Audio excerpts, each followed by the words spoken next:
এবারে দেশের বিভিন্ন স্থানে সভা সমাবেশ, মানববন্ধন সহ নানা ঘটনার আরও খবর থাকছে সৈয়দা সামিয়া তামান্নার রিপোর্টে। টাঙ্গাইলের ভূঁইয়াপুরে শিক্ষক সমিতির নবনির্বাচিত কার্যনির্বাহী কমিটির পরিচিতি, অবসরপ্রাপ্ত শিক্ষক কর্মচারীদের সম্মাননা ও কল্যাণ ট্রাস্টের চেক বিতরণ অনুষ্ঠিত হয়েছে। অনুষ্ঠানে বিএনপির কেন্দ্রীয় কার্যনির্বাহী কমিটির প্রচার সম্পাদক সুলতান সালাউদ্দিন টুকু উপস্থিত ছিলেন।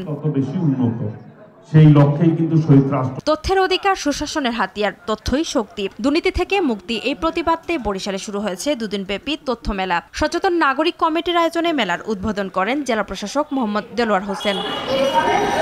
আন্তর্জাতিক নারী নির্যাতন প্রতিরোধ পক্ষ 2024 উপলক্ষে বিভাগীয় নগরী রংপুরে মানববন্ধন ও সমাবেশ অনুষ্ঠিত হয়েছে। সমাবেশে দিবসটির বিভিন্ন বিষয় তুলে ধরে বক্তব্য দেন RDRS নারী সেফ হোমের মঞ্জুরি সাহা। টাঙ্গাইলের ধনবাড়িতে দুর্ঘটনা এড়াতে বিনিময় পরিবহন বাসের মান উন্নয়ন সহ 11 দফা দাবিতে সংবাদ সম্মেলন করেছে ছাত্র জনতা। ধনবাড়ি বাস মালিক সমিতির কার্যালয়ে এই সংবাদ সম্মেলন হয়। ছাত্র-ছাত্রীদের পক্ষ থেকে নওগাঁয়ও আমরণ অনশন কর্মসূচি পালন করেছে নকল নবিশরা। সারা বাংলাদেশে কেন্দ্রীয় কর্মসূচির অংশ হিসেবে এই কর্মসূচি পালিত হয়। পবিত্র ঈদে মিলাদুন্নবী উপলক্ষে বরিশালে সরকারি ব্রজমোহন কলেজে আলোচনা সভা ও পুরস্কার বিতরণ অনুষ্ঠিত হয়েছে। পটুয়াখালীতে বাবা মা হত্যার প্রকৃত রহস্য উদ্ঘাটনের দাবি ও পুলিশ কর্তৃক বাদীকে হেনস্থার প্রতিবাদে সংবাদ সম্মেলন করেছে নিহত দম্পতির ছেলেমেয়েরা। সংবাদ সম্মেলনে লিখিত বক্তব্যে তাদের বাবা মাকে হত্যার প্রকৃত রহস্য উদ্ঘাটনের দাবি জানায়।